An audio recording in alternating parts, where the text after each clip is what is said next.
Assalamu alaikum warahmatullahi wabarakatuh. Today we are going to discuss the question answers of lesson number 5 light.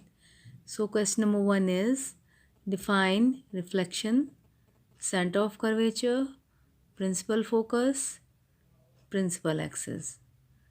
Now how will you define reflection? Reflection is the phenomenon of bouncing back of light in the same medium in which it is traveling when it falls on a surface.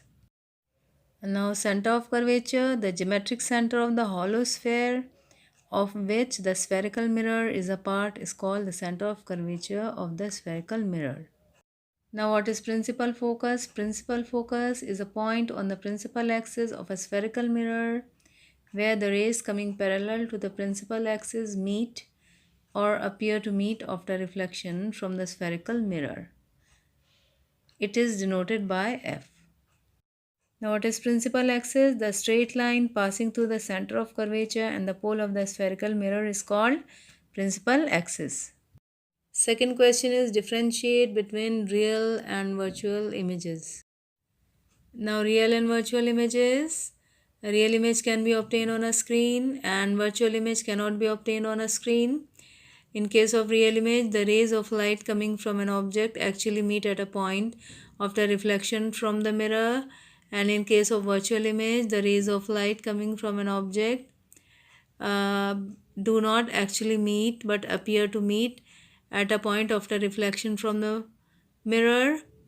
Point number 3, real image is always inverted and virtual image is always erect with respect to the object, and real image is formed in front of the mirror and virtual image is formed behind the mirror, and the images formed on a screen in the cinema hall. This is the example of real image, and the example of virtual images image formed by a plane mirror. Now next is draw suitable diagrams to show how a ray of light incident parallel to the principal axis is reflected by concave mirror and convex mirror. So this is concave mirror. In case of concave mirror, when a ray of light is parallel to the principal axis, it is reflected back and it passes through the focus. This is the diagram for concave mirror and this is the diagram for convex mirror.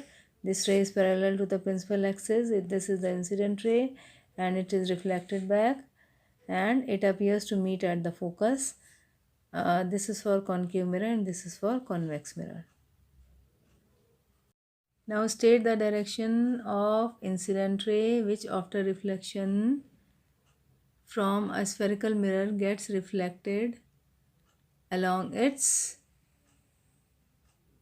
own path. Give reason. When a ray of light passes through the center of curvature or it appears to be coming towards the center of curvature, it reflects back along the same path. It reflects back along its own path. So the reason is that the ray of light falls normally on the mirror. So angle of incidence and angle of reflection are equal to 0.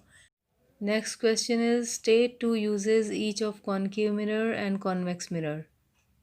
So two uses of concave mirrors are they are used as shaving mirrors because they give an erect and magnified image of the face, and second use is concave mirrors are used by dentists to see an enlarged image of the teeth. Two uses of convex mirrors are they are used as vigilance mirrors in big shops and departmental stores so that the shopkeeper can keep an eye on the customer to look for thieves and shoplifters. And second use is they are used in staircase mirrors in double-decker buses to have safe view of the dangerous corners while climbing. Now next question is state the two laws of refraction. Now the two laws of refraction are number 1 is the incident ray, the normal at the point of incidence, and the refracted ray all lie in the same plane, and number 2 is the ratio of the sine of the angle of incidence to the sine of angle of refraction is a constant for a given pair of media. Next question, briefly describe the cause of dispersion. Now we all know what is dispersion. It is the splitting of white light into 7 colors. Now what is the cause of this dispersion?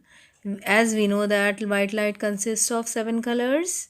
So in air or vacuum, all the colors present in white light, they travel with the same speed. But when these colors travel in a medium other than air, like water and glass, they travel with different speeds.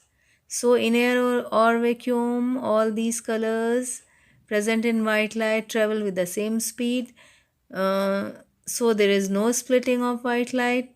But when these colors travel in a medium different from air, like water or glass, then they travel with different speeds.